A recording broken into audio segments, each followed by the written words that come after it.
তো হ্যালো বন্ধুরা, আজকে আমি সকালে 8টার দিকে উঠলাম। 8টার দিকে উঠে দেখলাম সকালে কতজন মিস্ত্রি এসেছিল। মিস্ত্রি আসার কারণ হলো আমাদের যে খেলার জায়গাটা ছিল সেটাতে আর কি তারা মানে সকালে খুব তাড়াতাড়ির মধ্যে মানে দখল করে নেয়। দখল করে তোরা দেখো একটা ছায়লা পেতেছে। ছায়লা পাতার প্রধান কারণটা কি জানো? ছায়লা পাতার প্রধান কারণটা হলো যে সাইডে যে একটা জায়গা আছে, যে এই সাইডে যে জায়গাটা আছে দেখতে পাচ্ছ, সেখানে আর কি একটা বাড়ি করবে। কারণ বাড়ি করার জন্য মালপত্র দরকার এবং মালপত্রগুলো ওই ছায়লার মধ্যে রাখবে।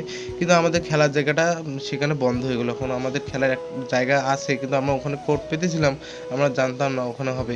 এখন আর কি আমরা মিস্ত্রিরা যদি আসে তাদের বলবো আমাদের যে অন্য জায়গাটা আছে পাশে পিছনে একটা জায়গা আছে, সেখানে যাতে আমাদের কোর্ট টোট বানিয়ে দেয়। তো ওরা তো এখনো আসেনি, আসলে আমি ওদের বলবো। তো আপাতত আমি খেতে যাব, কারণ সকাল থেকে কিছু খাওয়া হয়নি। তো উপরে চলো। তো খাওয়া দাওয়া তো কমপ্লিট। এলা হয়েছে পিছনে দেখো আর একটা ছানা খাবার আসছে। উনার নাম রোহিত। তো উনি মোর খাওয়ার পরে আসিল, মানে মোর খাওয়ার শেষ, তারপর উনি ভাতটা নিয়ে বসিল। তো মোর বাড়ির পিছন কোণা দেখো, সে কিন্তু সুন্দর ভাড়া থাম উঠে কিন্তু। কি রোহিত, কি ভাত খাস? তরকারি কি ক ওখানে রে? এই চেয়ারের মুখ দিয়ে কথা না বেড়ায়, সে শরম খায় না। আমরা যেমন এসব। তো তোমার দেখিয়ে দিলেছেন মুই যেটা ভাড়া থাম সেটা বেড়ে দিলাম। সিঁড়ি কিন্তু কমপ্লিট হয় নাই এবং সিঁড়ি রেলিং ও বাসি না আছে, টাইস টুইস কিছুই নেই, খেলে ওয়াল গিতে রং করা। তো আম তো রুম যাই আমার নামাজ পড়ে যাওয়া হবে ফির। ওই খেলে নেলায় নামাজ টামাজ পড়ে খেলে রুম আসলুম। আসিও দেখো এলাম মিস্ত্রি কোনো আইসিয়ে নেই আমার এটাই। মানে ছায়লা খান ফাও কাল সেদিন পাতি তুলতে আমার কোটটা বানে না হোক যে ওটে ছায়লা খান ওটে কোট বানান না, আমার ওটে বাড়ির কাজ কোনো ছায়লা পাতলো, তাহলে আমার আখান জায়গা আছে ওটে কোট পাতলেও হয়। তো দেখো এলাম মিস্ত্রি এসে নেই, তার মানে মিস্ত্রি আরও 2-3 দিন পর আসবে।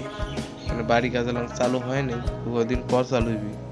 তো কি করা যাবে? যে আমার বাড়ি মোর ব্যালকনি এখানে সামনে দেখো কতগুলো ফুলের গাছ, মধ্যে নিজের জাম না কি কি গাছের নাম, কিন্তু ভালো লাগে মোর গাছগুলো দেখিয়ে।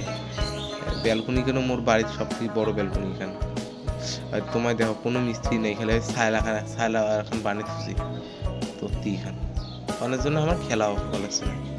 আজকে তাও মানুষের ওটার সামনে তখন মাঠ আছে, ওখানে যে খেলামো ওই যে সামনে মাঠখান দেখো, ওটা দেখা তো ভালো মতো বোঝা যাবে লাগছে না গাছগুলোর জন্য। মাঠ আছে, সেটা রোদ পড়ছে না, ওই যে এখন মাঠ আছে, ওটাও টেনিস খেলায়, রাইতত খেলায়। আমার দিনত খেলা মোলা যে নেট টাঙায় আছে মানুষের।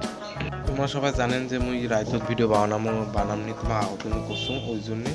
তো মুই ব্লগটা এটে শেষ করলাম। তো এরপরে যেদিন আবার ব্লগ বানাম সেদিন আবার দেখা হবে।